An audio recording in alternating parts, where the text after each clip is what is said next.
Hey all, welcome to Weekly System Design.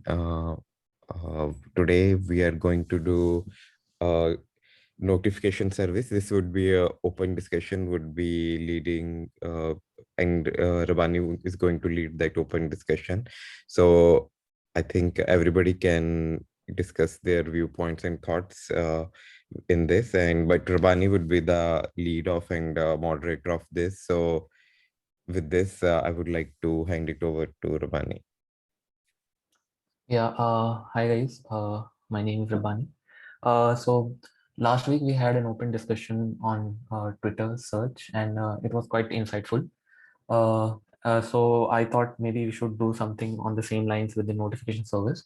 On the SD Skills channel, if you go back and see, you will find a session already done on notification skills, and that was a mock interview. So this is going to be an open discussion and ideas and whatever you feel like could contribute to the direction in which we are going, or any pitfalls that you see and or you have discussed with someone else would be highly appreciated and welcome. Yeah. And another thing, this is my first session, so bear with me. Yeah.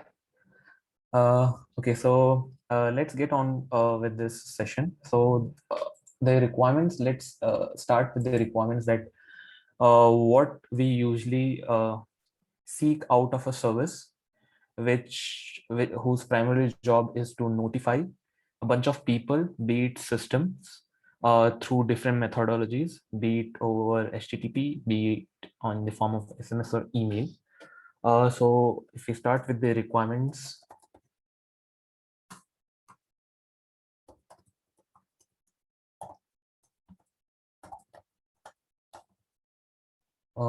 so pitch in, guys, if you also feels that we need some of the other requirements or not.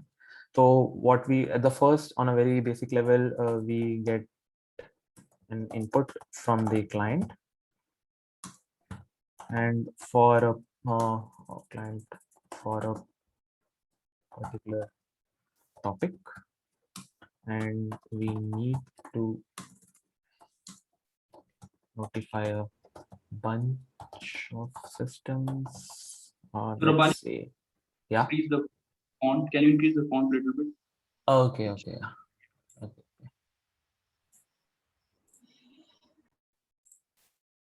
Yeah, is Yeah, this visible? it's fine. Yeah. Okay, yeah. So One Rabani, System. one Yeah. so suggestion here is like maybe instead of writing sentences, write some key points. Okay. And Okay. Sure. Other thing would be subscribers have already subscribed to a topic, and what else? One more thing that this notification service needs to have is that each input has priority with it. So we need to handle uh, P1, P2, P3, P1 being highest and P3 being lowest.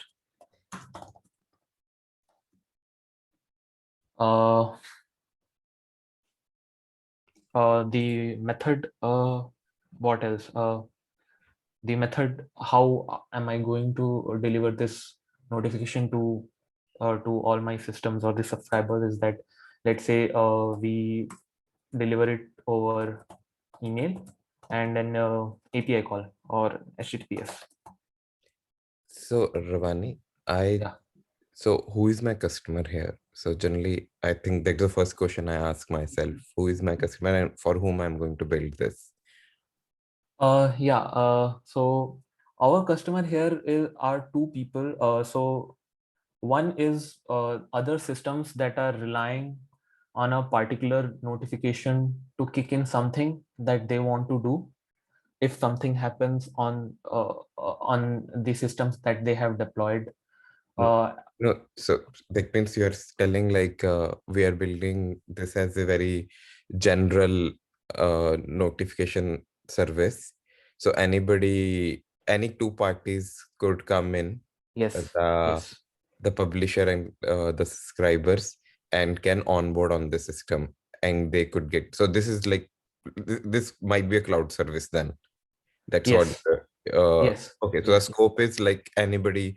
So I'm open to anybody, general or a public, that come on. I will give you onboarding experience, and then because this would now change the scale of the system.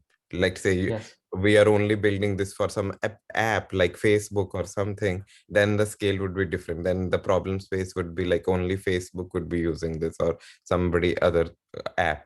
yeah, Okay, so good to know. Okay. yeah. So thanks, Asim, for clearing that up. So yes, this will be presented as a service for anyone that need to have a PubSub model or a notification service that they can use, and they can receive that alerts or events over email. So this could be me as a developer who signs up and says, okay, you know what, I need to get an email with certain metrics or with certain things that the other system that is generating this alert, and I want that metric as an email to delivered to me, or I want that metric to be delivered as soon as it happens to a number of systems, so that they know that something has occurred over another system. So yes, this is a very general service which can be used by both systems as well as people. So I didn't get that HTTP API HTTPS call. So, and I also think the delivery could be more. The subscriber should have more options like SMS, email, or more options rather than email. So that is. Okay, Mhm. yeah, sure. Like I had initially thought of something, or yeah, we can include API or an SMS as well. Yeah, but that again should be, I think, generic. Anybody can come with some other means of delivery, Oh, and okay. would So, say like, oh, I want something else. So it should work in that way. Or I think for now it is fine to just scope it to email and SMS. But still, I didn't understand this API HTTPS call. okay. So I had initially thought of when I was thinking of this as a general service. So I had initially thought of people would like to, and the user would like to get the notification uh, as an call to one of their endpoints, as a post call to one of their endpoints in a system. So user And itself call. sorry. So user will itself call the endpoint. Like if I am the subscriber and I'm Yeah. subscribed to you, so, and I'm not available right now, nothing by email or SMS. So when I will be available, I'll just make a API call and pull everything. Is that what you are saying? Uh, yes. Yeah. Like to some extent, yes. Mhm. Another reason, another thing on the line on which I'm saying is that let's say if some failure occurs on one of my system, and I have a bunch of systems who want to be, readily aware that some failure has occurred on this platform because they depend on it. So I can call them and tell them that this service has failed. So I can just do a post call on those endpoints. So when the subscriber register for a call through an API call, they have to provide an endpoint saying that we call on this endpoint on that. Or if it complicates, we can remove the API call if that is being not clear with the scope. Yeah, right now Okay. I'm not clear with the To API. clarify, like, is this notification as a service or is it something internal notification are we talking about? Notification as a service, actually. Okay, then one of the requirement that I would like to add is if it is notification as a service, the consumer, whoever it might be, or the publisher. Sorry, not Mhm. in both cases. Like there needs to be a way for publisher to register itself with this service and Yeah. let that what topics it needs to publish, and it should also give consumer, and which is kind of what Asim said. Like consumer can select what topics it needs to subscribe and what methods it needs to in what method it needs to receive that notification, like SMS, email. Mhm. And- Yeah. So register for a topic and inform about the mode of delivery. Consumers, producers can create topic.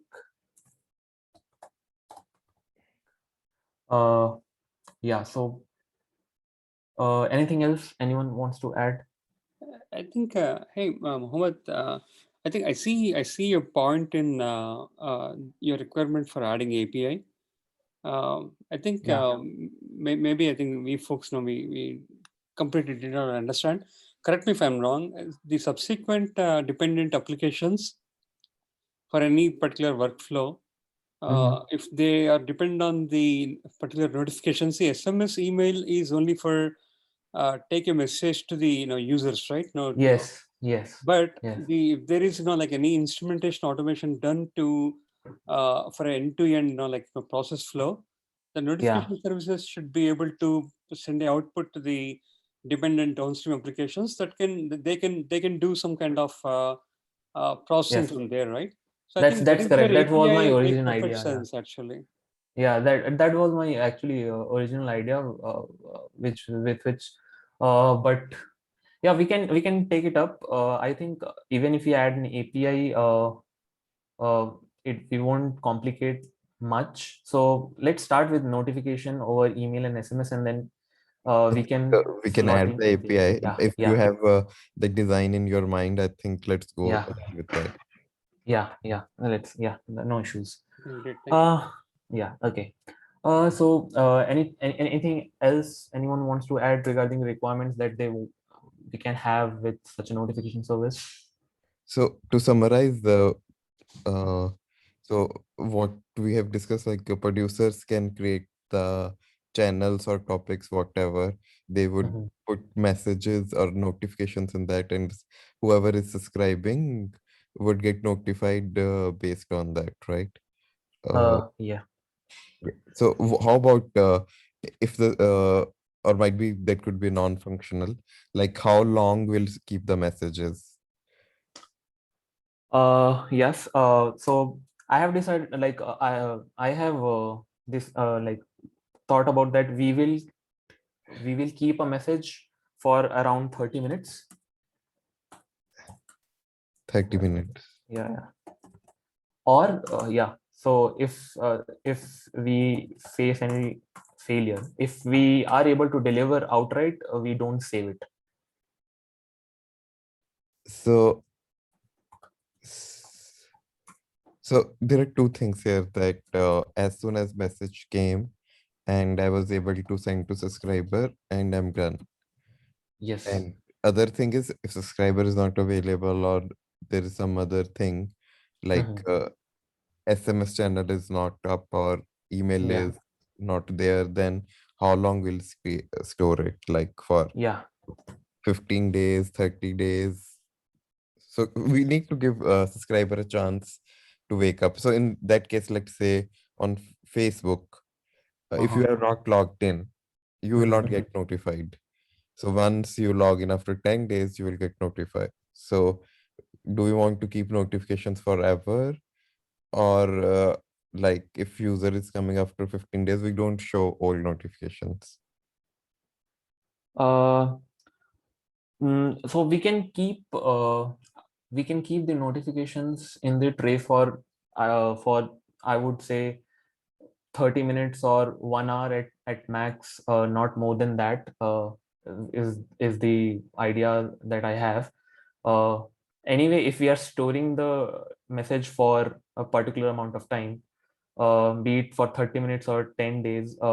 If the design is there, then we can tweak around with the time for which the message is stored, if I'm not wrong. No, I think 30 minutes is a really short window to Okay, start okay, with. so we'll So change think that. about as a user on Facebook. Mhm. So if you're logging in after 30 minutes, so you will miss all the notifications which are generated meanwhile. Let's say you have a friend request notification and you log in after 30 minutes and then it won't show you. You might see it in your somewhere else in your friend list, but the whole purpose of notifying is like whenever you log in or you're online, you will get immediate notified about some event. Okay, okay. Yeah, that. I agree. Okay. That is notification as a service. It can be consumer specific and it can be tied to monetization or how long the messages needs to be kept. But 30 minutes is definitely short. Okay. Fine. I get the idea behind that. Okay, that's helpful, guys. Thank you. So I think these are all the requirements I'll have from my system, Yeah, from a notification service. you want to do like something like estimates or non-functional, how many messages are coming in, out, because Uh, like you said, this is a cloud service, so the scale could go really high in this case. And then I don't know, you want to how you want to keep it regionalized for a region, or you want to keep it like across the globe. Then if it is across the globe, then there would be other things to be considered. okay. So I I did not think in the direction of keeping it across the globe, in terms of multiple regions. So Uh, that's fine. We can even yeah, start with one region. We can yeah, pick yeah. any region uh, Okay. to start with. We can pick like Europe region to start with, or US region. But that would tell us like what is the scale of the system. Okay. So that would be estimates or non-functional requirements. Okay. Yeah. So I would like to start with functional requirements and then move on to No, the I think the non-functional functional requirements. requirements generally what I've seen is the one which you wrote up that are already covered. What is the Okay. function of the Okay. system? Now we might be talking about estimates. Okay. Okay. Estimates, and in non-functional it would be like availability, consistency, and other things. Yeah. For non-functional, I have actually noted down a couple of things. Yeah, so you want highly available, highly consistent. In that way we can think about it. Yeah. So we would like to have this scalable actually, Mm-hmm. for sure, and after that we like to have it highly available. Mm-hmm. Also, although it's given the requirement, but we really want the priority to be handled in the way it is given in the requirements, so that we want P1 to be delivered as soon as it gets in, as compared to P2 and P3.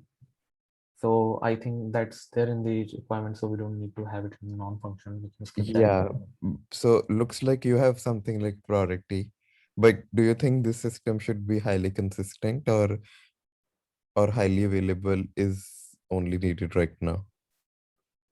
So highly available is my priority as of now. Mhm. Consistency can take a hit actually. Yeah, if your message is going out in few milliseconds or second, then that's fine, I think. Yeah. This is not anyhow. Yeah. Okay. In terms of non-functional requirements, I have only three requirements that I need this to be very highly scalable and Mhm. available, and I'm not very much concerned about the consistency. So with that in mind, I have the design. Okay. Uh, How yeah. about your estimates now? So I haven't actually gone through a lot of estimates, to be honest. while I was thinking about it. So in terms of notification service, okay, we also missed one requirement is that each message size is of 5 KB.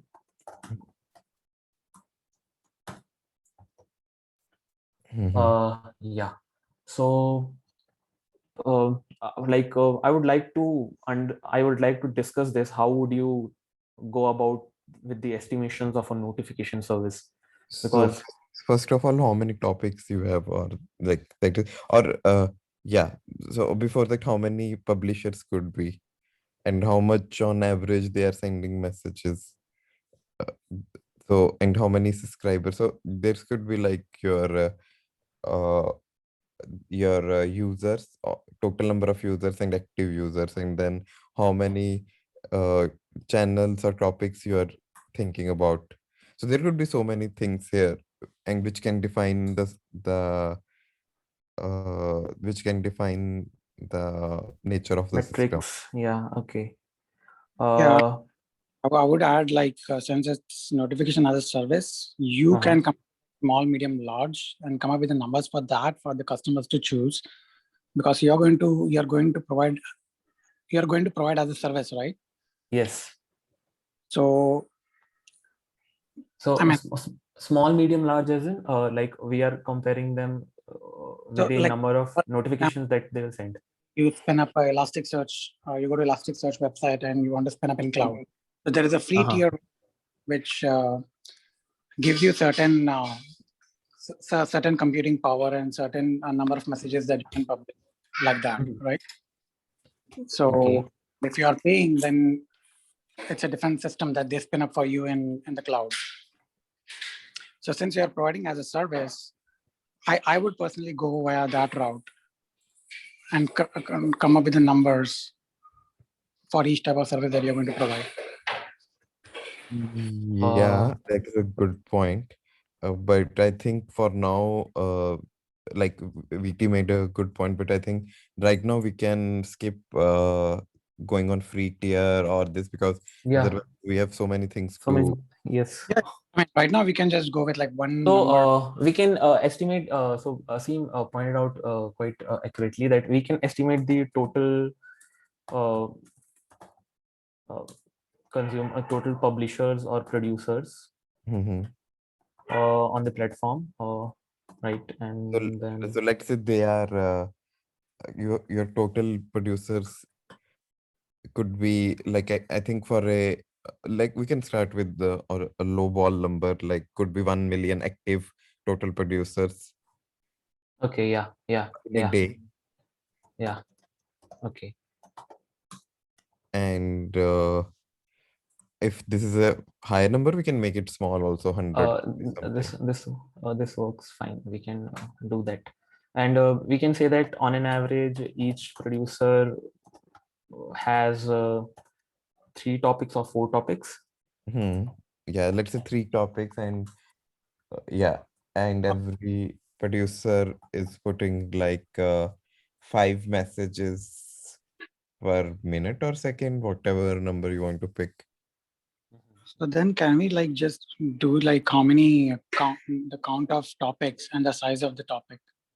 Yeah, this would define this the would- size of the topic. Like Yeah, this would fine. Rabani already mentioned 5 KB. So if 5 KB messages are coming and they have to store for 3 days, on then number of messages into 5 KB, and then 3 days is will give us the storage estimate, like this much storage I need. So if I don't have that much technology to store the data, that means we are going in the wrong direction. Right. Yeah. So also one more thing, guys. So when we are calculating this, so do we take on an average for each topic a producer? Can we take this as a metric that on an average, let's say for each topic, a producer has 4 topics, and on an average for each topic they publish 10 times. So Yeah, you can say publish 10 times in a minute, day, whatever. Okay, day is also fine. yeah. So this will give us some metrics around. So, but this would not give when if we're going with a day thing, it might not give a good impression. Not a good impression. What I mean is Okay. because it's a highly movable system. Data will Yeah. come, data will go. So and data should go away in few minutes, right? That is the goal. So your data storage layer might not even hold it for more than 1 hour or half hour. Okay. Okay. Yeah. Yeah. So I think that's why let's talk in minutes, like 10 or like 2 messages per minute.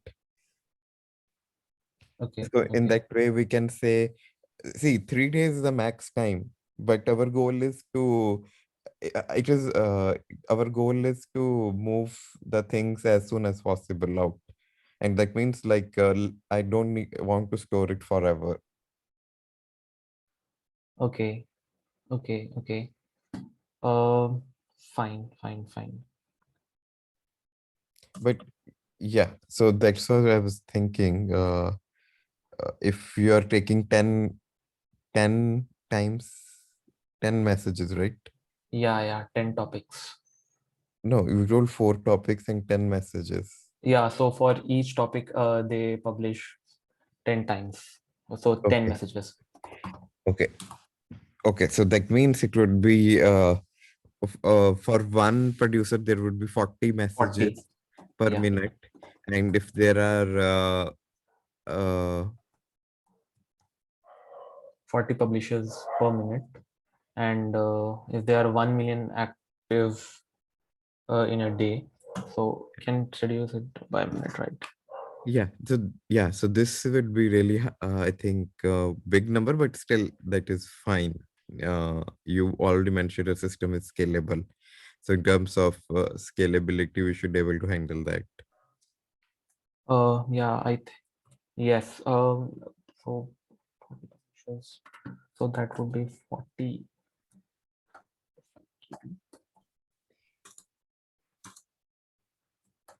And that is fine. If you don't want to go into calculations, we can proceed further. But how many consumers would be active? That is also one thing. So this system has to scale, I think, in 3 ways. One is like people who are sending messages, and then your storage layer should able to handle the load, and then it has to even send the messages out. So that time also it should scale. So I will just, since there's a notification service, I will just send the notification to the client. So the only requirement for the storage I would be having is in terms of a message store and in terms of storing the metadata for the client topic and the subscribers, Mhm. I guess, right? So yeah, I actually haven't Okay, I I think did not go about the estimations before. so that is fine. I think that is a food for thought for if you're doing a real Yeah, interview next time, yeah. or even if you're presenting next time. But it's always good to check with your interviewer that you want to do estimates or not. So sometimes interviews say, yes, do it. They want to see how you judge the system based on scalability, because what my system would look like in few years. Would I able to handle that much load or not? In this case, our storage only needs for 3 days, and then we can archive. So we are not so bothered about storage in long run. But again, in 3 days also it should sustain. It should not crash. Yeah, So I okay. think Yeah, that's a in other point, right? videos we did something similar, and but I think we can move ahead already. Yeah, we spent a lot of time in requirements and estimate. But what I meant to say for everybody, that Yeah. think how you want to handle the estimates in a quick way. In real interview, you might not have more than 10 to 15 minutes to spend on requirements, functional, non-functional estimates. Okay. Okay. Yeah. And if you haven't done in the past, then in real interview it could be really tricky. Okay. Yes. Yes. We'll keep that thought in mind. Sure. Thanks. Um, Kushal. Yeah. Yeah, I think we can move on to the design part of the Mhm. system. Yeah, let's do it. Yeah. Uh, so what I've thought is that we have a client that So will. Yeah. I have a suggestion here, Rubani. Yeah. I Okay. think you can copy all that stuff and put it here. So Yeah. you Yeah. I will do that. Yeah. Yeah. because then it's good for you also when designing that. Yes. Yes. So hey, Rabani, I think see, for a functional requirement, Uh-huh. does the service that notification, whatever that we produce, is it a actionable notification or not? I'm just thinking from the consumer perspective, right? If I get a notification on my So we phone, do acknowledge that, and then yeah, we exactly. So that acknowledge that. yeah, we Okay. don't get the subsequent notifications. The system does not have to produce the additional notifications. If I timely acknowledge it. For some, there if my job completed successfully, I get a Uh-huh. notification, but there is no action required. But for some, acknowledgement is required, right? Or if I'm doing a banking transaction, the notification that I get is enter a PIN number there, right? So that is Okay. a time bound, or it's a responsive bound kind of notification. So just think about it. Is there any Yeah, Okay. I case think that for or- now we can keep it simple and without acknowledge is also fine. Until Sirvani, you want to keep it in that way, both acknowledge and non-acknowledge. So I would like to keep it in non-acknowledgement way as of now, and we can add it later if that's fine, guys. Mhm. So But yeah, good point. There could be two types of notifications. Again, to think about if it is in a real interview, acknowledge or not acknowledge. okay. I'm getting good points. That is what I was expecting out of this discussion. So yeah, Cool. thanks, guys. Fine. I'll start with the design that I've thought of actually, and we can just discuss on that. So we have a client here, and it will send some notification to us. So we'll have one application server here.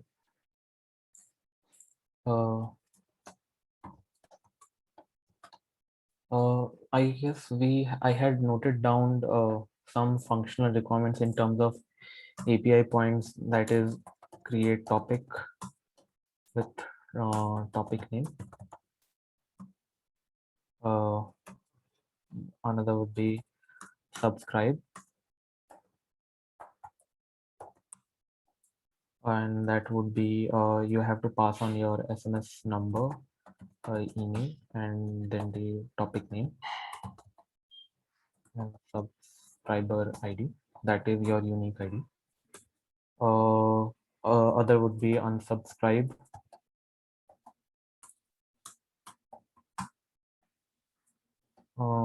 You have subscribe ID and then topic name with which you don't want to subscribe, and the other would be notify.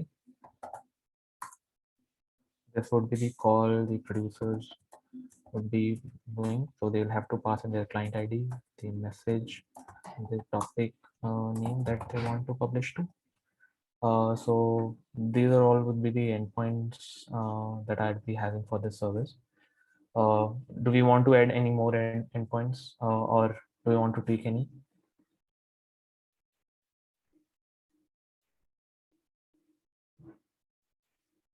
Actually, in subscribe, I didn't get why there is a SMS number or email. If client subscribed for a topic, then the consumer should get all the emails and SMS from the particular topic. Yes, that's a good point, actually. Yeah, we do not need this SMS number and email. But then we need to have an onboard subscribe to onboard a subscriber, right? So that we can record these information.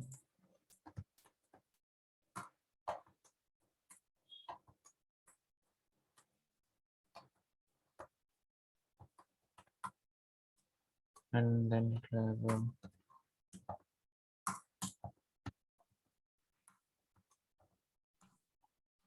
okay, now this makes more sense actually.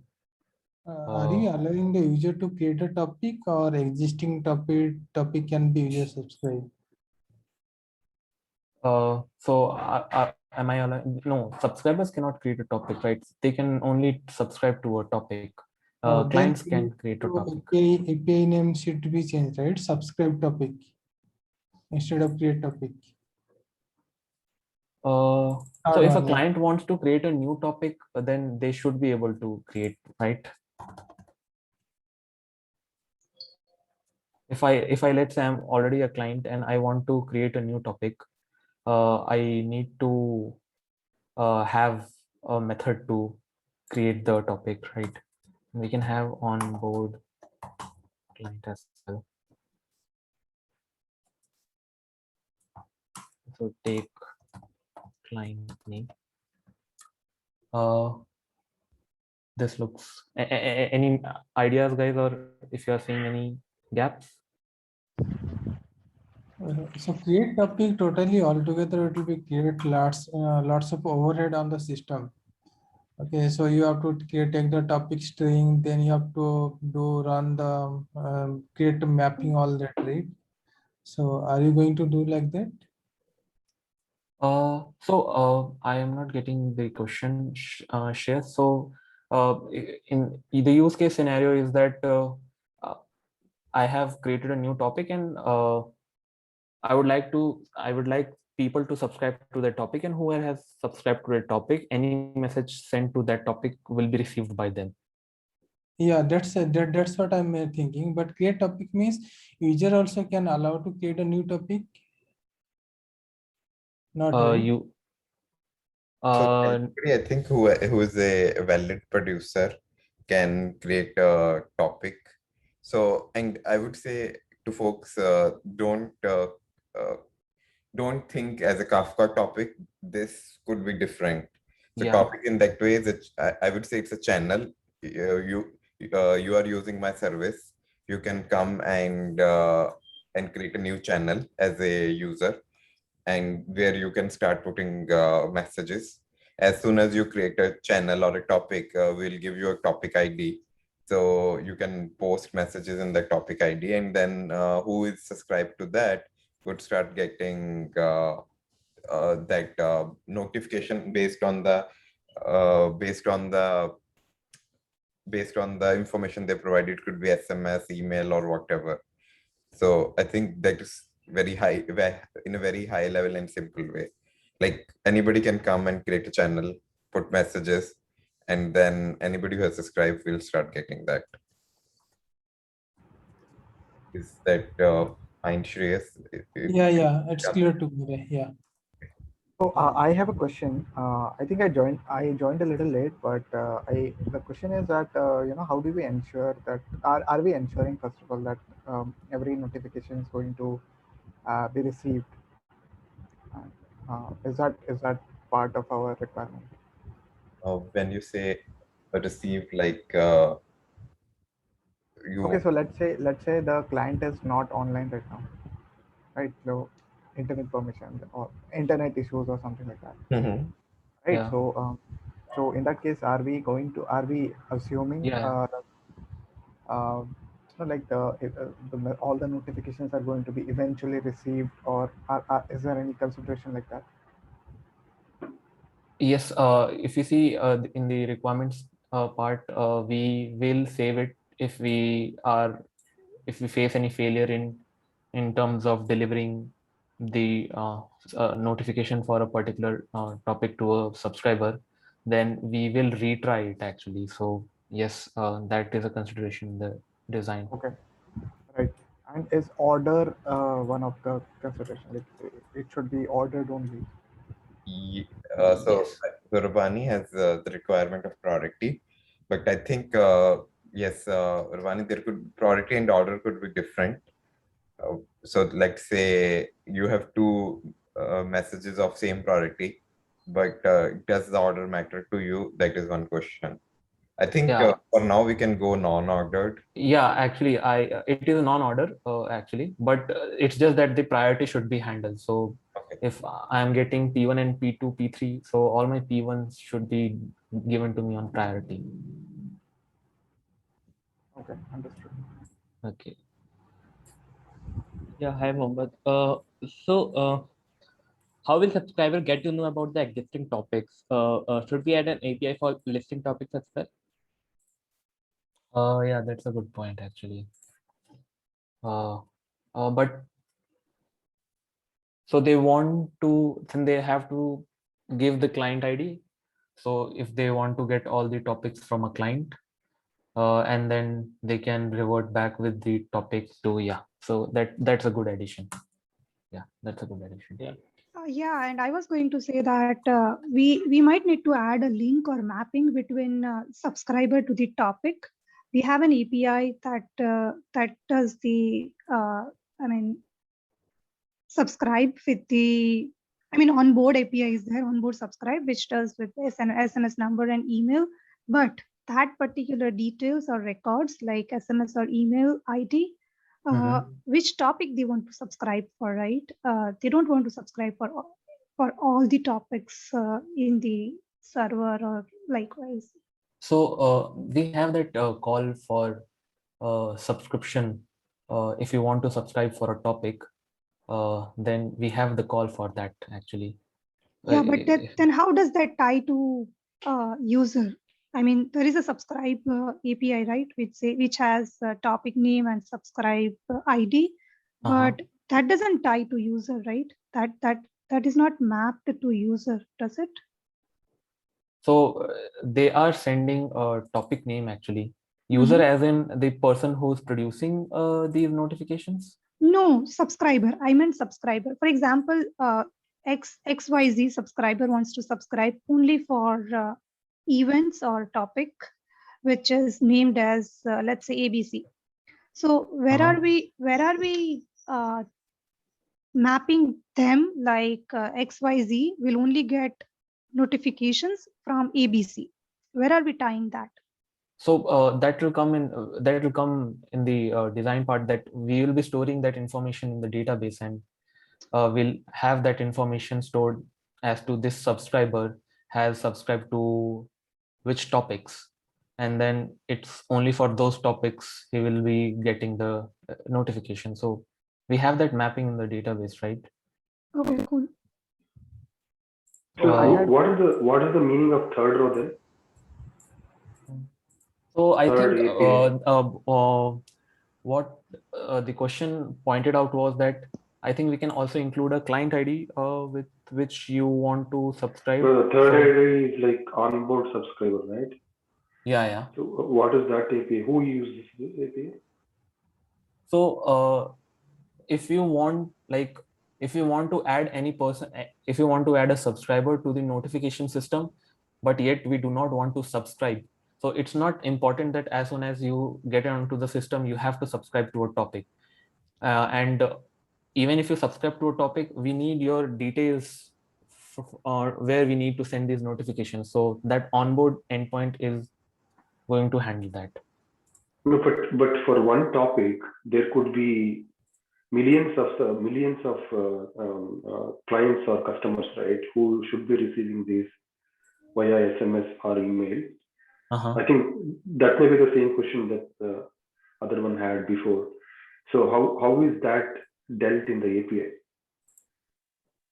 So where are we seeing that? Take for example Instagram. So if Instagram wants to use this service, so they have two different endpoints, right? One is the producing endpoint where you're pushing the notifications, and another is there has to be a way where you need to tell or where you need to duplex all these messages to all the customers. So somewhere you need to tell, okay, these are my customers, and these are the SMS or emails that you need to propagate these messages to. So isn't it the case? Yeah, exactly. There should be some tying in between topics versus users, that which all users have subscribed for that topic. And when I say users, there should be some SMS or email should be tied to that particular topic, so that you know that while you want to send the notification, you want to send to like the particular set of user which are subscribed to that particular topic. I I believe think probably you should separate out API in such a way that what is the service API in terms of producer, what are you giving, and in terms of consumption, what APIs are you giving?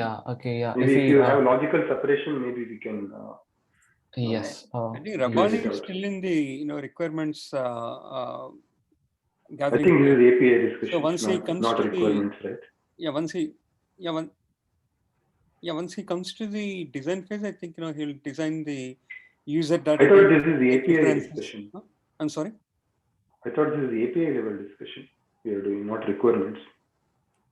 Correct me if I'm wrong. Yeah, but this tying up is actually what will happen in the design phase, right? So it's an open notification service, right? So if you the onboarding service is what says a sign up on a notification service or on any website. You do not want, you haven't actually, it's like Instagram, right? So the example that you gave, you sign up on an Instagram, but in order to get notifications you need to follow people, but as you do not like sign up and then you start getting notifications, because then you have to subscribe. So these two, onboard and subscribe, are these steps. Onboard is just is equivalent to sign up on the notification on the Instagram, that you have signed up but you have not subscribed to any of the clients or any of the topics.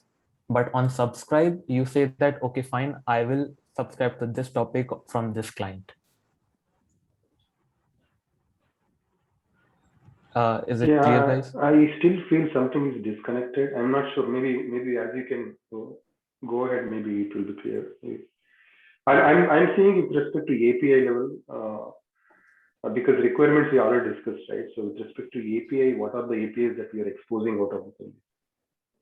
So I'm thinking. Okay, yeah, it's a good way. Maybe the APIs that I have listed down are not clear in terms of their functionality or their name. So that is something. And one thing is a nice suggestion that we can segregate them on the basis of their logical requirements or on the basis of their use case.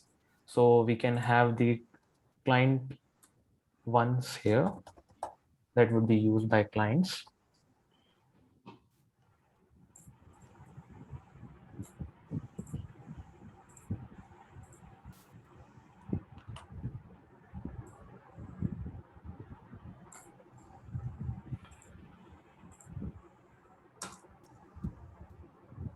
Yeah. So I have one more question. What happens? So how do we ensure the acknowledgement? As of now, we are not acknowledging that we are not dealing with the acknowledgement as of now. Okay, then how will we know that some notification failed? Like that we are considering, right? Yes, we are considering that some notification failed. So how, like for that we need acknowledgement, right? Like it is possible that our API call was success, but the notification was not received. So for email actually, yeah, that represents a gap actually. So I think we can, I think only right now have, if we were not going in acknowledgement way, like say we couldn't send the message out because the subscriber is not available, then we wait for 3 days and send it, retry it in that way. I think you have something API thing, something you are having, or if you want to go acknowledgement way, that is also fine. But change the scope of your. Yeah. So if it is acknowledgement, how long we'll be waiting for the acknowledgement? And in case if the acknowledgement is not done, like we'll get stuck there only? No, we will put that something. We can we can make it invisible for some time. but okay, let's say we are not going in acknowledgement way. Only thing is, if you couldn't send it out, you will keep it for 3 days and try it again within 3 days, and then it is gone.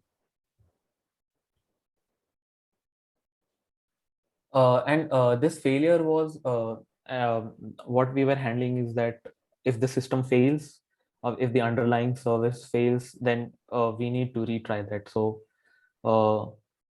and if the user is not available, then we save it for 3 days. But yeah, we need to discuss about the acknowledgement. Okay, fine. We can discuss that as we dive into the design, and then as it comes up, since it's an open discussion, we can always visit that.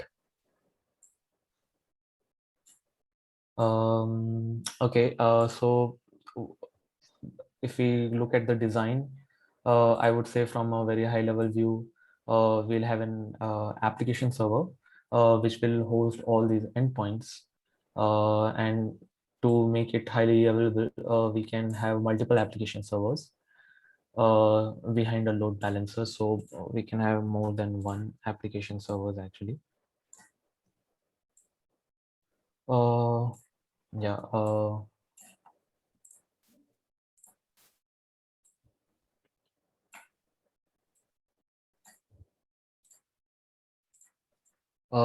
And we need to store the data in a database. So we have to look at the schema of the data as well. So if we look at how we'll be storing, so most of the values that I see that we'll be storing would be the client ID,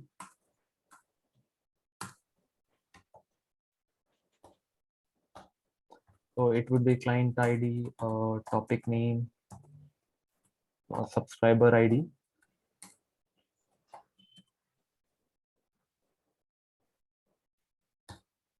So I don't see any requirements for end message. Yeah. So as these are the entities that I would be required to store. In terms of the database tables, I'll have table 1, or let's say for one table for clients. That will store the client ID and all the topics of that client actually, which those topics that the client has created. Other would be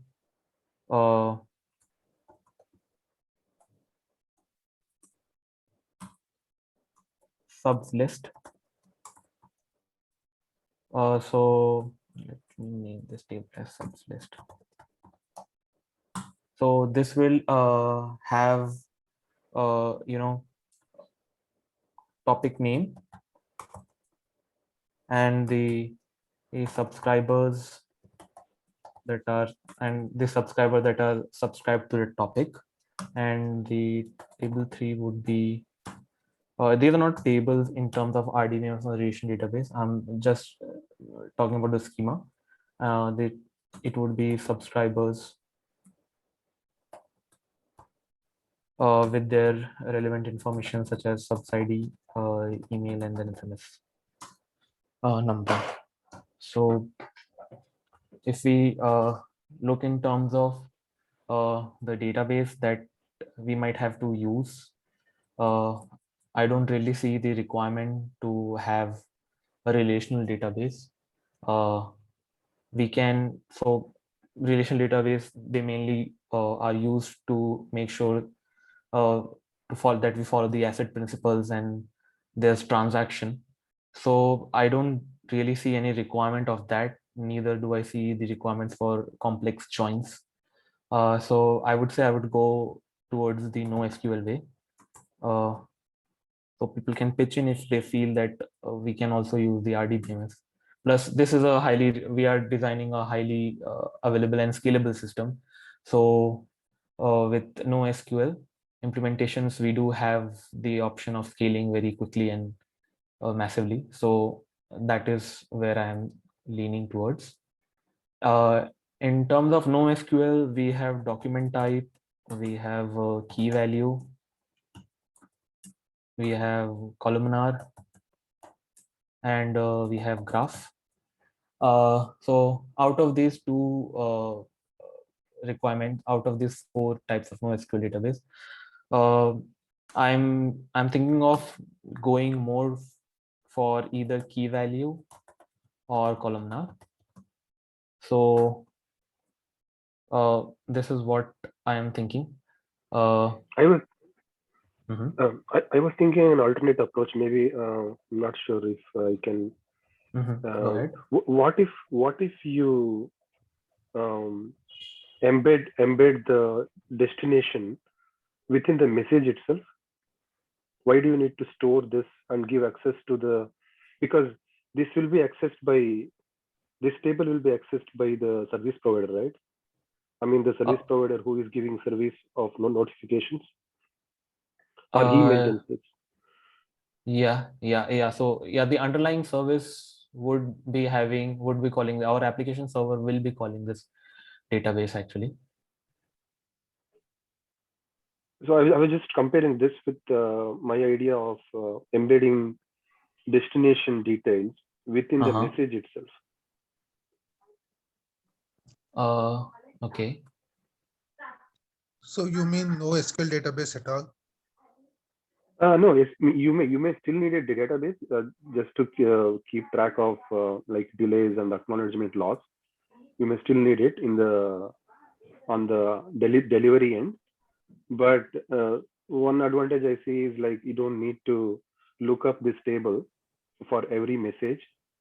So because the message itself has the message that you need to send and also the delivery mechanism, like whether it's SMS or an email or whatever. Yeah, and I need a SQL database for one reason, to store what are the providers and what are the subscribers. That SQL database is like consistent database, right? I mean, like we have to, it won't change immediately, and we can have SQL database for that. Yeah, but with the SQL database, we will have issues regarding scalability. And then I was going with the approach that with the ACID principles actually, and they are more biased towards that. My SQL database is only limited to storing what are the subscribers and what are the topics present. For these subscribers, for these topics, what are the subscribers? That will not change every day, I feel. Okay. Yeah. So good thought actually. We do not find any harm in using the SQL as well, anyways. Or if someone has any real issues with the pitfalls that we might face using SQL database. So I like Sid's idea that we can have a separate onboarding service as well, and that can use a SQL database just for onboarding of client and subscriber, and other functionality can be taken care by some other service, the application server you have drawn. So yeah, those two can be segregated based on the scalability. Yeah, that's a good idea. Yeah, that's a good idea that we use SQL database to store the onboarding data, that is mainly clients, and yeah, and for, but one more thing is that we also need to store what are the topics that a client has created.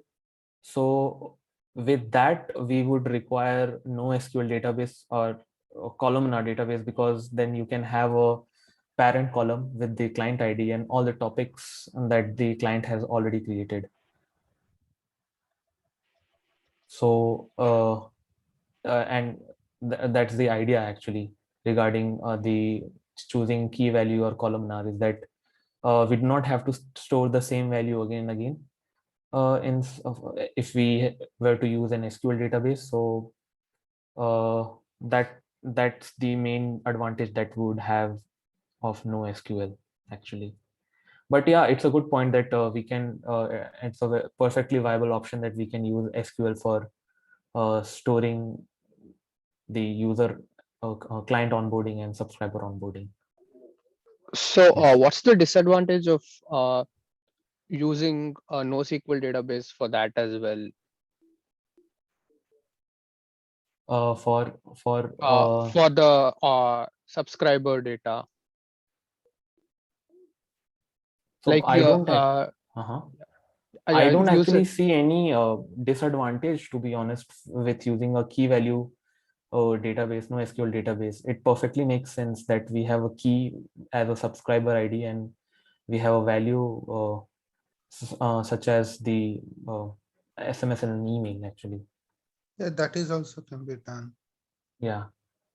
Can you repeat your point? Regarding choosing NoSQL for the key value part. Yeah, so like I can have key as a subscriber ID and then value as in the SMS or the email that the subscriber has given. So that works similarly as it's in a table. Right. So what you're saying is for one corresponding ID, there would be one corresponding device ID or something, right? Is that what you're saying? Not device ID. We are catching the subscriber data here, so there would be SMS or email for that subscriber. Okay, so how often this table is read? Actually, not that. Yeah, so we will have most of the reads from the table that has the topics, this topic name and the subscriber. So we'll have most of the reads from this as well as client and topics. We won't have that much of reads going into the SQL, this subscriber detail. The question that I have is like when there is a message is flowing in and you have to deliver to the destination, you need to have updated list of clients, right? Yes, updated list of subscribers. So even the clients will be growing. I mean, there will be new subscriber for Instagram or any app, and you will be adding. There will be rights into this table for a particular application. The subscriber list will grow. It's not like it's static, right? Yes. So when that is dynamic, and the messages should be delivered in real time, right? So it has to be near real time delivery has to happen. So how frequently are you reading this table? Okay. So this was the reason why this was one of the reasons why I was thinking earlier that what if the responsibility of the producer when he's producing a message, he says that, hey, this message has to be delivered for this client, this particular client, and these are the IDs or email IDs. So what you're pointing out is that the client itself provides the list of all the subscribers that it wants to send. No, I'm not saying that we should go in that direction, but I was just saying that how would you solve the read problem here? How do you refresh yourself? I'm just thinking that regardless of whether it's a SQL database, relational versus NoSQL, I see that there is a need for a cache layer with a pre-aggregated computation. Yes, we have that actually. It's coming for up in the every producer, we do a pre-aggregation, say, who are all the subscribers for that, what kind of preferences they have. And if that information somehow can reside in the pre-aggregated cache layer, that way, like, all the notifications can be sent in the real time. So you don't need to process every time. You don't need to hit the database there. Somehow you need to. Yeah, but his idea is it's about the freshness, right? His idea is like his point is that let's suppose it's the celebrity example, right? So they keep getting the subscribers of the celebrities, they keep exceeding, like they keep increasing. So while they keep posting content, so like if it is a very sought after topic and you are continuously subscribing to, people are continuously subscribing to that topic, or systems are subscribing to the topic, how do I update my list before sending it out, right? Am I correct? Is this what the question is, right? Yeah, that's the problem. Yes. Yeah. So are you assuming that this list is kind of relatively static and you're going ahead? So what is your assumption there? I actually did not see in that way that it would be growing dynamically to the point that it would be I need to update my list. But yeah, this is a very good point actually that one needs to consider.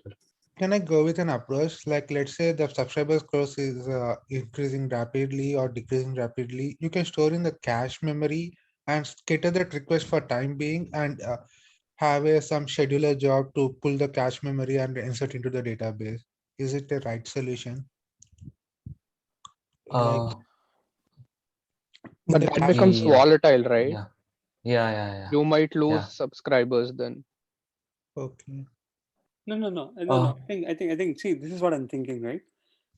You will have a user DB, obviously, user table. A subscriber table with all their preferences. Hey, for this particular topic or notification, I only prefer the SMS. For this one, email. For this one, phone. Right? My preferences will be somewhere. Now, the pre-aggregated cache layer that we are talking about is actually there will be a polling service between the user DB and the cache layer. Anytime that users are growing, for this particular producer or topic, that polling would actually immediately write that information back to the pre-cache layer, and it will add those subscribers to the pre-cache layer, so that it always stays on top of the in dynamic nature. It always captures the new people that are getting added into the system. So do you think that it won't solve the what is issue here? pre-cache layer here? Like, pre-cache is another cache layer.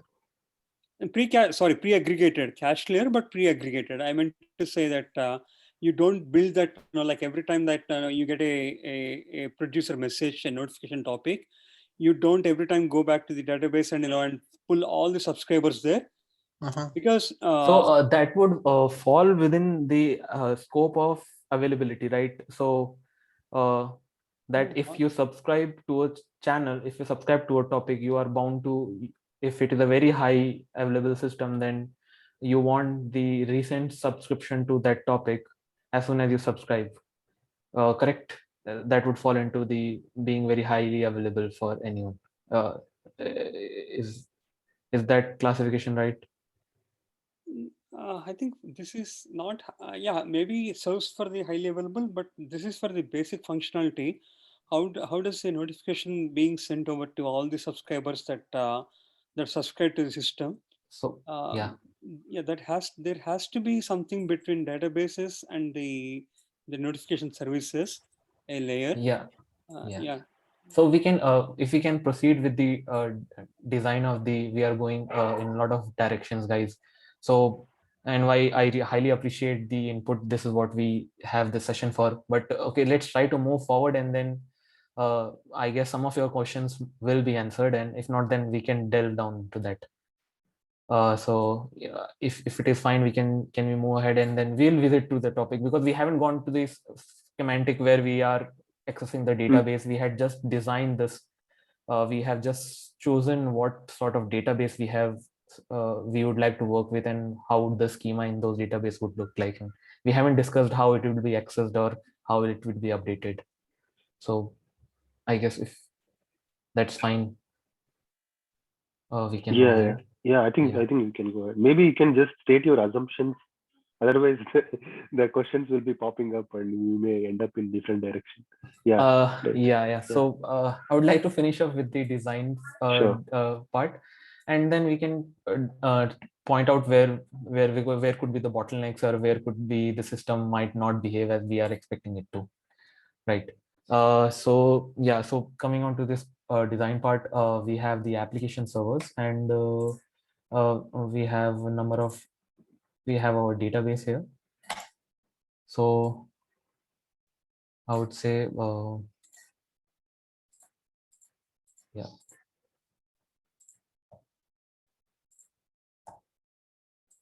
So this will also sit behind a load balancer.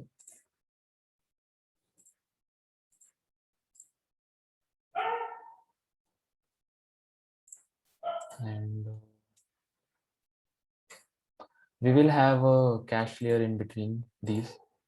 But okay, fine, I'll come back to that. As for when an application, let's say when a client onboards, they'll call the load balancer, our application server behind the load balancer, and we'll register that client into our database. So let's say the call goes to the database, and this is a very high level, and then we'll try to scale it up and make it more precise to what our requirements are.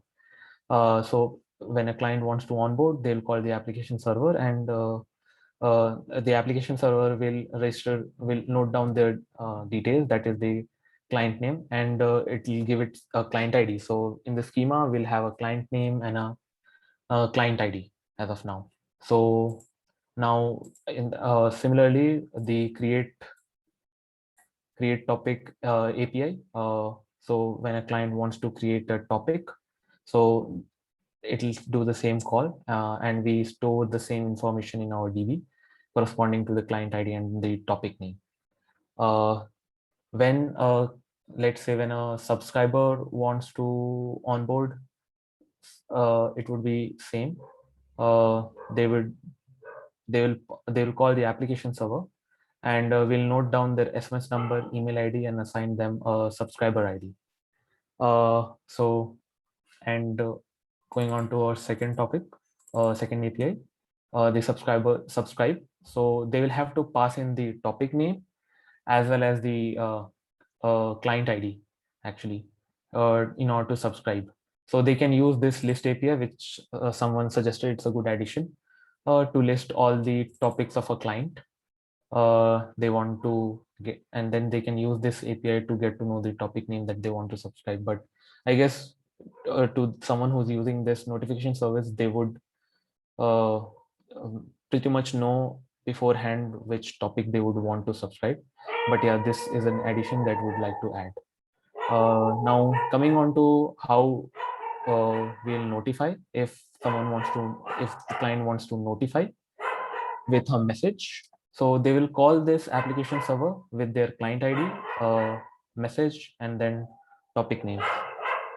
So as soon as we get this, we will need to get the list of subscribers, but that's coming later. Afterwards, we will have one service. I'm just trying to let's go with the flow that once we get a notify call on our application server, we'll take that message. There will be priority with this message actually. So we can actually add a priority here. So this priority will specify P1, P2, P3.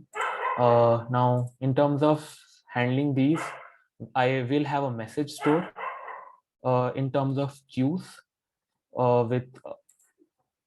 with considerable priorities. So we'll have these queues.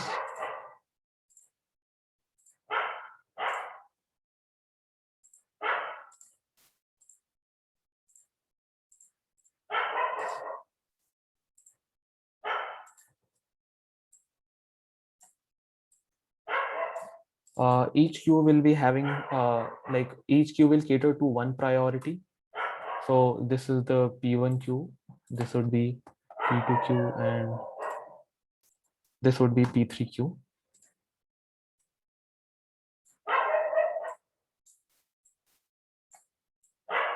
So anytime a message comes, we'll save that message in the corresponding queue.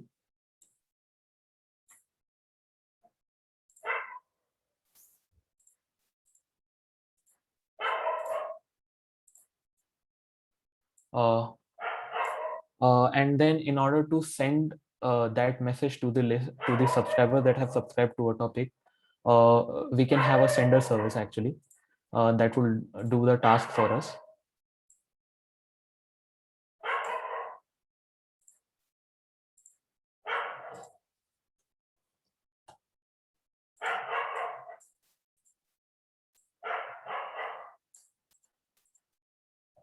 So we'll have many of these sender services.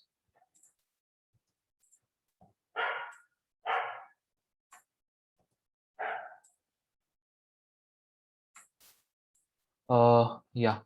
So each sender service will be responsible for picking up one of the work from the queue that we have stored in the queue and send it out to the subscribers.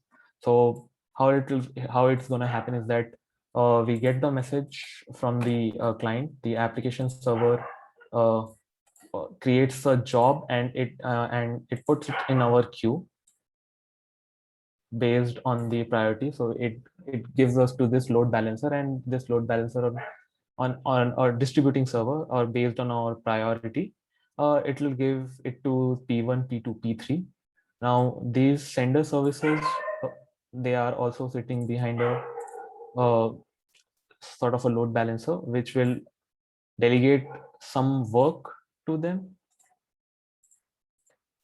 So the sender services, they will keep polling this application, this queue server, in order to see if, like, what is the, if is there any message that they want to, that they can use, and this queue service will provide them message based on priority. So if this queue server sees that there is still message in P1, it will first try to empty out P1 queue, because this will contain all the messages that are of P1 priority.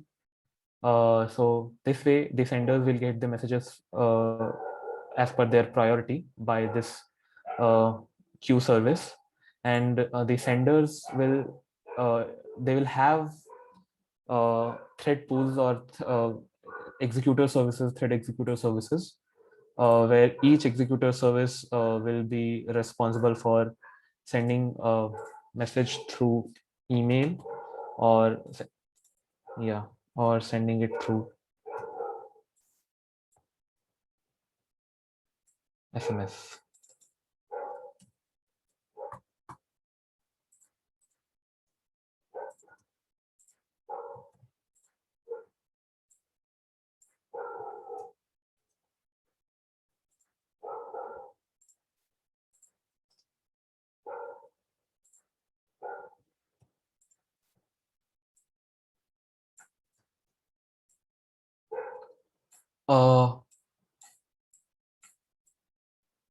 In terms of how we'll know that which are the subscribers that we need to send, it's the sender service that will in turn make a call to a cache that will maintain.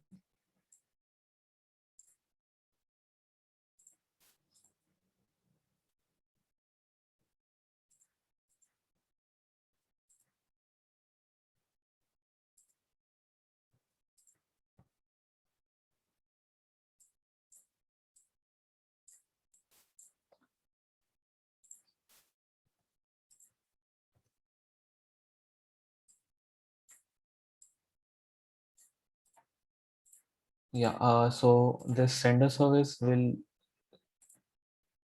call this cache actually in order to get the list of the subscribers, and this cache will be updated from the database actually for the list of subscribers actually. Yeah, so, and in terms of any failures that we face, we said that we will save the notifications for 3 days. So we'll actually have a separate queue for saving the saving the failures and then retrying them afterwards as they are nearing their end time. So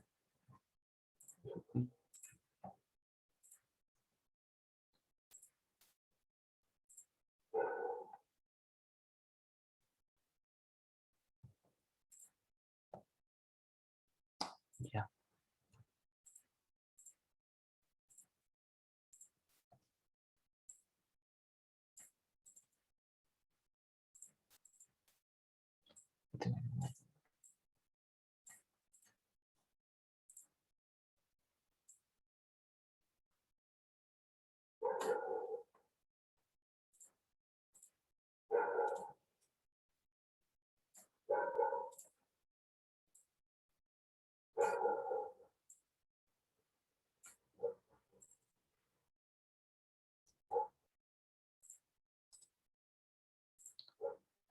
Yeah, so if we go over the flow of how the client will notify, so the client sends a notify with its ID, message, priority, and topic name to our application server.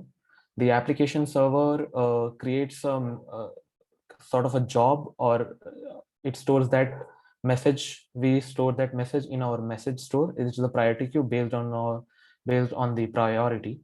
So that is stored in these priority queues.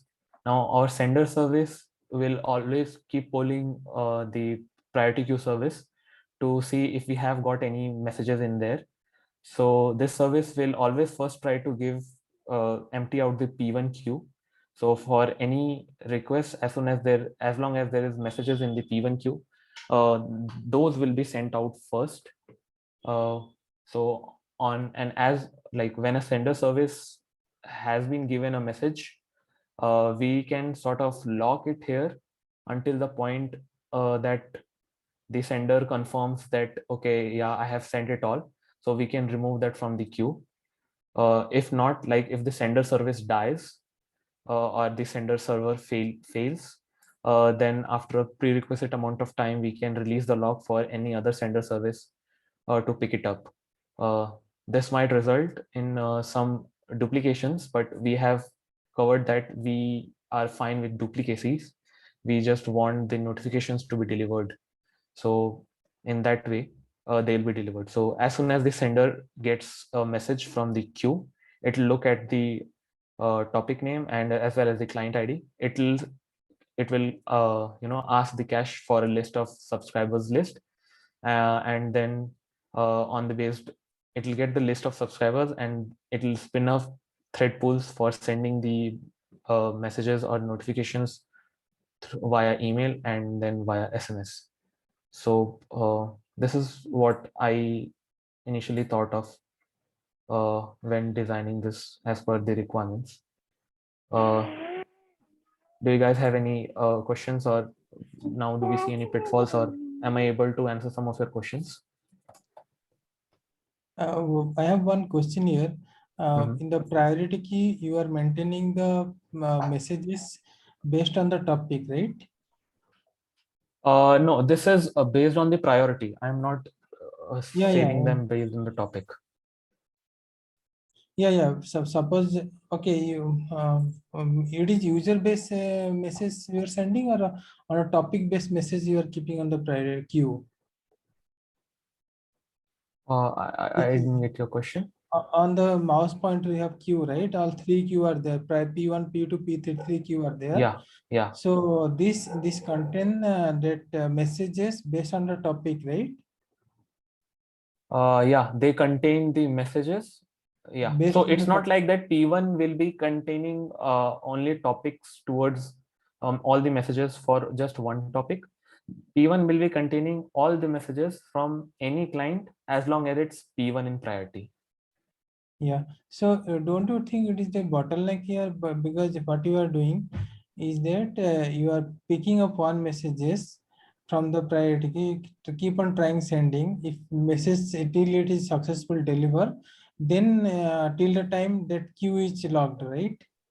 So only that it's not that queue is locked. We can say that that first element of the queue is logged, something like that. Actually, if you look at the RabbitMQ or the RabbitMQ implementation, so we can have that functionality. We can implement that functionality either using database as well, that if you are reading anything, you can log just that particular value, so that any other sender can still read other values and work on that. Okay. So this is an abstraction actually, not particularly queue, but yeah. So get this, that if there's P1, if there's T1, T2, T3, T4, sorry, M1, M2, M3, M4, all of our priority 1. So M1 might be getting read from sender 1. So M1 might be logged. So that with that mechanism, sender 2 can come in and there won't be any race condition or concurrency issues, and sender 2 can still read the M2. Now, under the circumstance that sender 1 fails or goes down, so we do not want that to be stayed in logged state, and we want the notifications to be delivered, because we said that we will deliver all the subscribers the message that they have.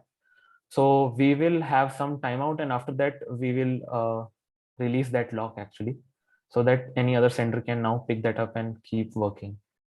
The only thing it will happen, it will lead to is having some duplicacy, but we are fine with some level of duplicacy.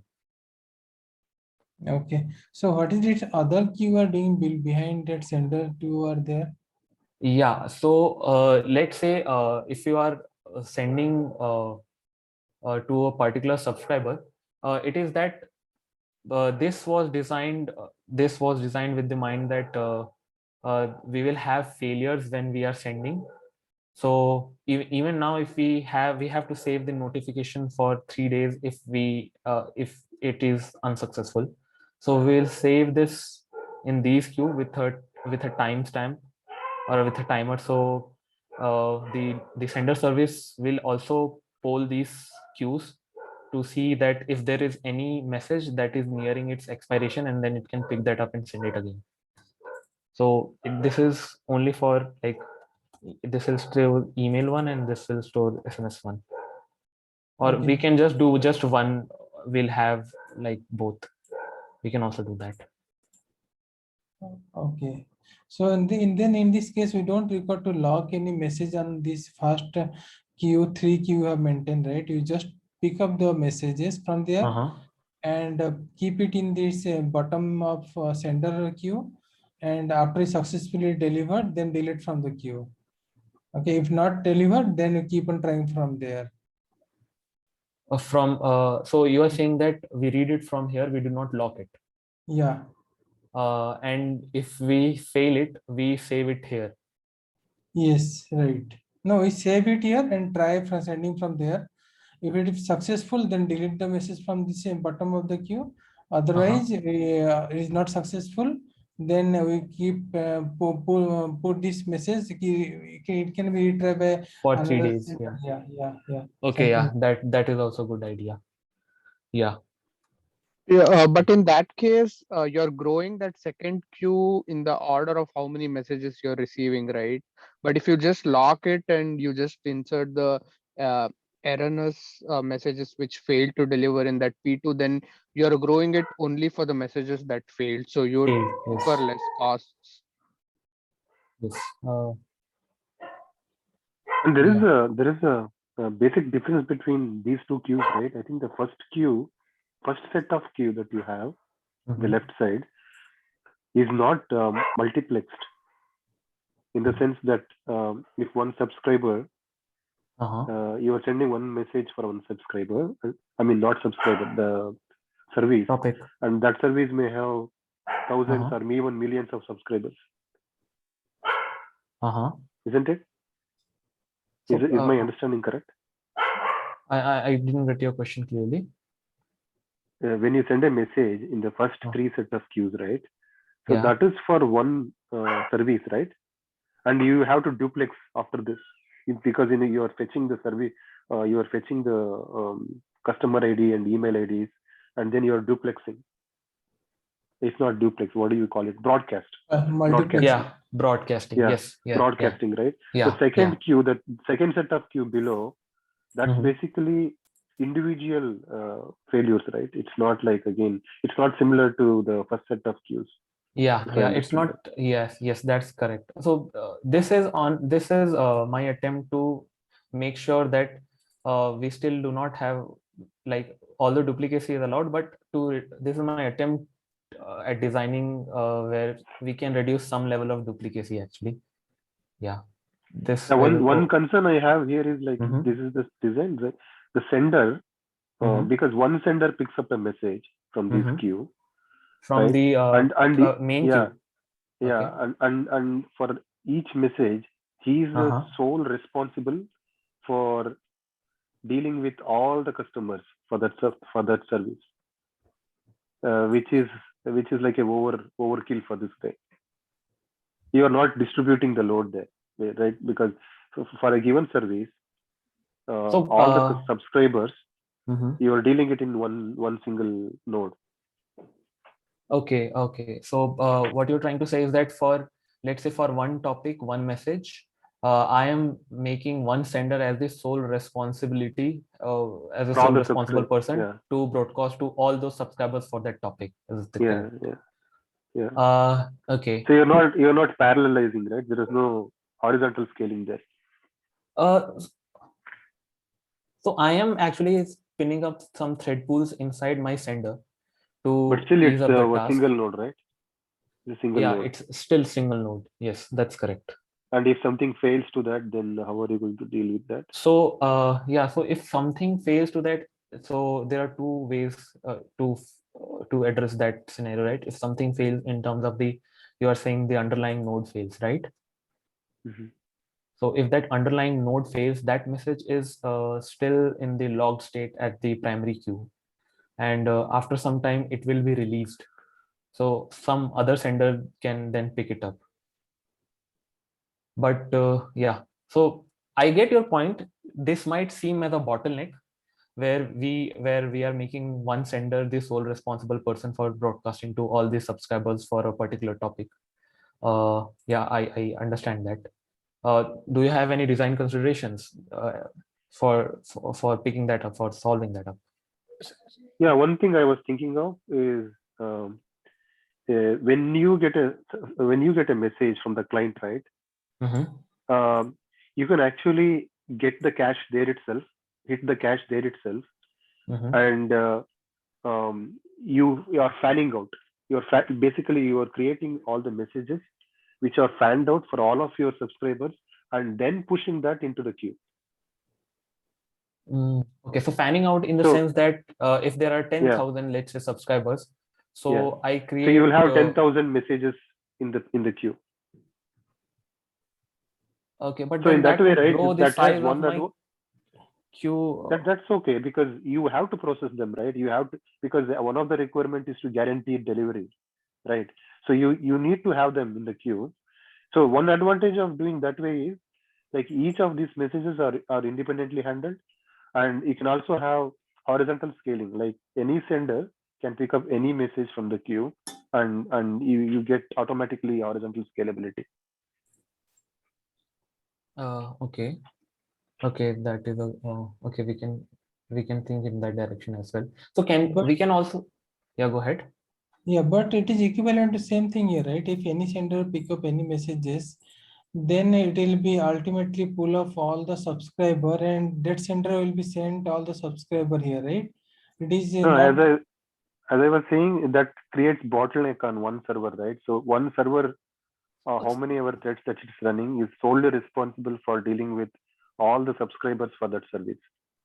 And if something happens, either you will retry everything, which will create duplicated messages and other things, right? And there may be a chances of missing out sending messages to some of the clients.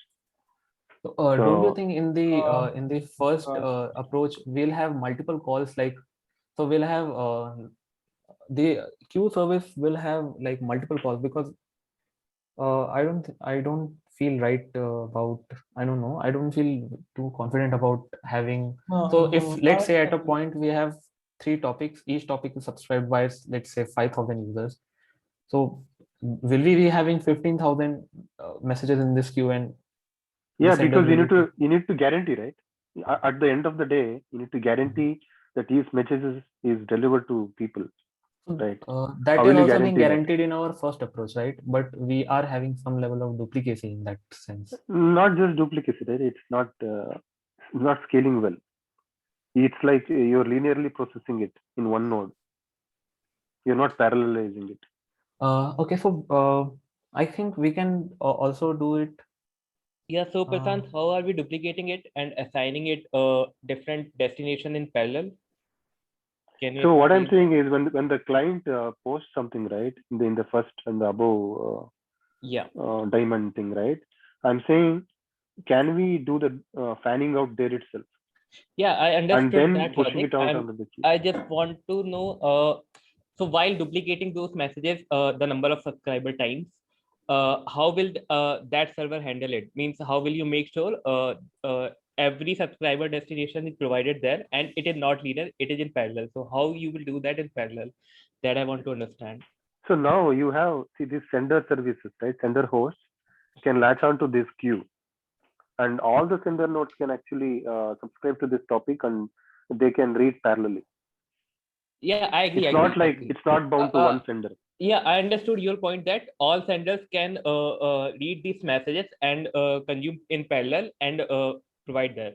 I'm asking, while creating those messages n number of times, if n is the number of subscribers, how will you do that in parallel while creating message? That had to be done in parallel. Otherwise, this approach is not better than the first one. If we are not duplicating those messages in parallel, it will be linear. It will take the same amount of time what we were doing in the first approach. No, but I believe that processing is much faster, right? Because anyway you're reading it from cache. You're just it basically translates to every write is translates to whatever number of subscribers you have, those many writes into the queue. Got it. So you are so I don't think that's a bottleneck. Yeah, I understood your point. So while duplicating from cache, people do it linearly, but that will be fast. And then sender can do it, process it in parallel and do this. Okay, that is right. Got it. Yeah. But the downside of this this issue, the solution of that, we need to add multiple messages of same type to our queue, right? Yeah, that is what. So I am thinking actually, this will have like a. See, eventually, if you see the secondary queues that you have, right? Eventually, you're also doing the same thing. See, when there is a failure, you are pushing them onto the secondary queue. But I'm not. But this again, this secondary queue won't be having. It will having one actually message. It won't be having, let's say, 10,000 messages if we go with the first approach. No, but you are storing only those messages. For example, if sender is unable to contact SMS gateway, so you are pushing that onto this queue, right? So it's for only that subscriber, right? Only that destination. Yes, you're only not for that putting it everything. Everything, No, only so for I'm saying exactly the same. So you just, instead of doing that here, you're doing that here. Yeah, but then we are doing it here on every call, right? We are doing that here. See, there is only a when trade-off, it fails. right? So there is a trade-off, right? If you want to guarantee the delivery, then you can do that. Or Okay. I have another approach on base of what Prashant is saying, right? Same thing can be done without duplicating the message. Okay. So once messages come, right, we have another services can run as a load balancer type of thing. So that will pull all the subscriber of that topic. Okay. And based on the user ID, it can be pull select one of the sender from the cluster. Okay. And send and ask the sender to send a message, and keep on doing till all the till all it will pass to all the subscriber. Okay, so in this case we are not going to be populate all the messages and map the messages to a user and put into the queue. Just keep the pull the messages from the queue. And the services in between that sender and this queue will be connected to the all the subscriber database also, and pull all the database subscriber who are subscribed to that topic, and based on the user ID, select one selector and ask the select one sender and ask the sender to send a message. So here we can save the duplicacy. Okay. Okay. Got my point? Yeah. Yeah, that's a better approach. So we are saying that we'll have one sender here, one service in between here, right? Yes. And it will be connected to database. Yeah, here something. Yeah. You can make it like a pooling services. You can message. You can read a pooling application. Okay, and this will connect to a database. Yeah, that is fine. Okay, yeah. And this will be connected to the your this queue, and Okay. this will connect to the sender also. Yes, like that. And other connection, you don't have to break it. That is your application to the queue, right? That should be there. Yeah, like that. So what Okay. this service The will be role doing? of these services, you can just pulling services. It will be can pull all the subscriber of the topic and schedule who pick up one of the sender and ask the sender to send a message. Oh. So now it's not a single point of failure. Yeah. Yeah, you can make it We can have multiple primary, pooling secondary services. services running here. So it will Yeah, not be okay. kind of failure, yeah. Okay, I got it. And the load on this server also not much. It's just pulling, just scheduling it. Okay, it is not roll to sending. It is not waiting also. But the sender services are heavily loaded because they have to send a message when you wait for acknowledgement, and here you don't have to wait for anything. Okay. Yeah, this looks good.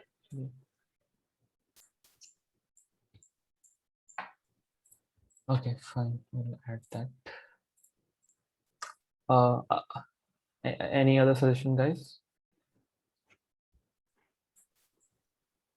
So I still have the same question. Like how so are we reading cache for each and every message?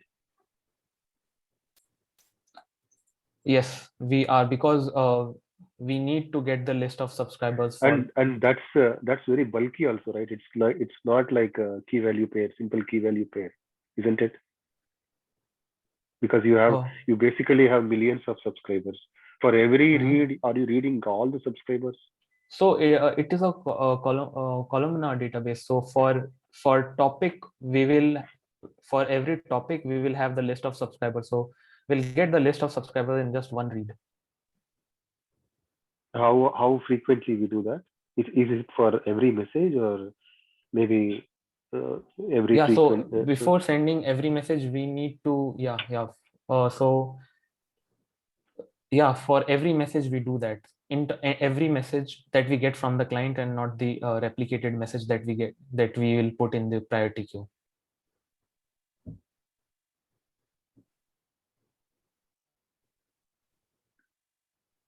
So if we get one message from the client, although we have replicated that message, but we will read the database only once, because in one go only we'll get all the subscribers. What is this cache? You're saying columnar. There is no columnar. I have not heard of any columnar. Oh, sorry. No, database. Sorry, I mean to say database. Yeah, but we will be hitting cache actually. Sorry, I was saying. No, but cache, how can it store? Can it store all the subscribers in one key entry? No. Yeah, memcache we can use it right here. Yeah, we can use memcache or what is? No, but typically in this case, the entry is very bulky, right? I'm not sure if it's cacheable or what's the size of this. How does the size ends up to? Yeah, even I'm not sure how much size a value can be, even in Redis cache. I'm not sure about that. But still, I think it looks okay because we can have multiple cache servers there. So basically, I'll be taking responsibility of to which topic all the subscriber will be there. But regarding the size of value, thing I'm is, not sure. it's not about load balancing, right? The problem here is individual key itself is growing. A key is not growing. A key topic name value is growing. Value is the list of subscribers. Yeah. I mean, the value for one key is could be large. I'm not sure how much value size a Redis server can handle, if anyone here is aware about that. But I think it allows a value up to a good amount of size. Someone said 512 MB in chat. Mhm. And So basically, even this if we should have the consider email ID and phone numbers, right? Basically, we'll have email ID and phone numbers. uh so we will be having yes email ID and phone numbers. we will just need subscriber ID in the Subscriber cache, right? We don't need to store all the information. Just subscriber ID is efficient. No, we need To- email ID, right? Otherwise, Yeah, how we will need sender will email know? ID and email. That How we, Eventually, you have to read. that sender can mean we can go with the approach that that sender can figure out by fetching from database. But in cache, for the size restriction, we can just allow to store only subscriber ID, and based on the subscriber ID, sender can fetch other details from the database. There is another hit required. yeah, actually that's correct. So anyway, we'll be having cache miss. It's not like we will be completely mitigating the cache miss. Actually, we will be having cache miss. Can we have a correlation between topic ID and the subscriber ID while inserting into database itself? That will reduce a lot of work. So for example, my topic is cricket and ID is 1. So all the subscribers having 1, I just need to send them that message, that notification.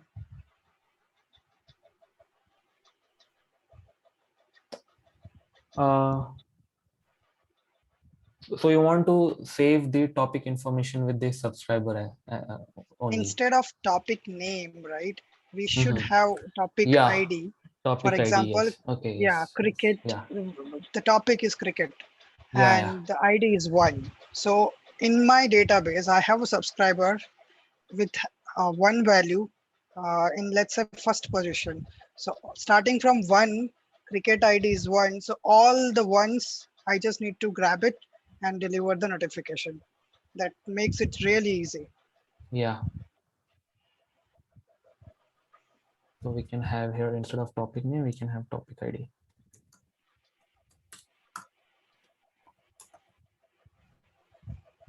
Okay, this looks, this will reduce some load.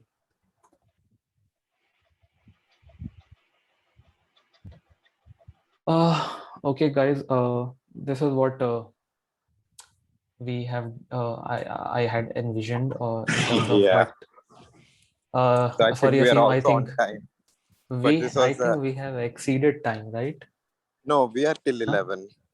Okay. Okay.